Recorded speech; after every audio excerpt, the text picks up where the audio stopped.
every tank in Final Fantasy XIV has their own unique kit to help them mitigate damage. However, all 4 tanks also have a shared pool of cooldowns that are incredibly useful, but incredibly underutilized. In this video, I'm going to be going over 4 skills you probably haven't used much in your dungeons and raids. These are your tank role skills and how they can help you mitigate high enemy damage. The first skill I will be talking about is Low Blow. Low Blow is an OGCD single target stun. This does not work on boss monsters, so in raids this is not nearly as useful as it is in dungeons. However, in dungeons it can be incredibly useful to manipulate mobs as well as stun particularly hard-hitting enemies. For example, if you do a pull and there's a single enemy in the pack that does a large point-blank AoE that covers the entire pack, moving out of that AoE could cause your melee or your ranged to struggle to AoE in their rotation. You would rather stay still and keep those mobs nice and tightly grouped together. If you use Low Blow, you can stun this enemy and prevent that AoE from going off, saving yourself and your melee a lot of uptime and preventing the mobs that you do have around you from moving outside of their range. The second skill I'm going to talk about is Interject. Both ranged physical DPS as well as tanks have this skill. It is an interrupt. It is capable of interrupting certain enemy abilities and preventing them from being cast. This has been a historical mechanic in raids, both normal and savage difficulty, as well as dungeons, overworld content, fates. If you see an enemy cast bar that looks like this, it is pulsing, it is flashing, that means that you can use Interject to prevent that skill from being cast.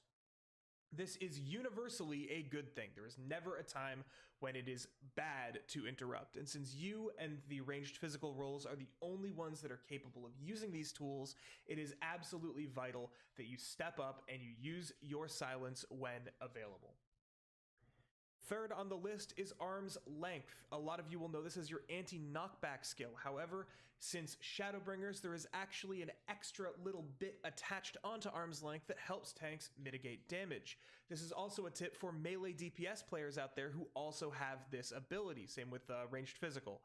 Arm's Length, for the 6 seconds that it's on you, will apply a 20% slow debuff to any enemy that auto-attacks you during the time that it's on you. This means that for, I think it's 15 seconds, the enemies will auto-attack significantly slower, which means that the damage dealt to you is obviously lower.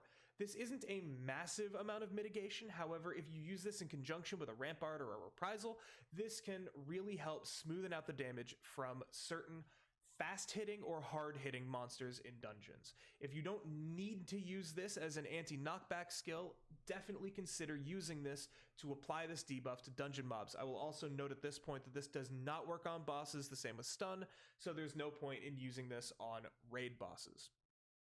Finally, the last skill and the most powerful skill in your role actions is Reprisal. Reprisal is an AoE skill centered around you that applies a debuff to all enemies hit that makes them deal 10% reduced damage.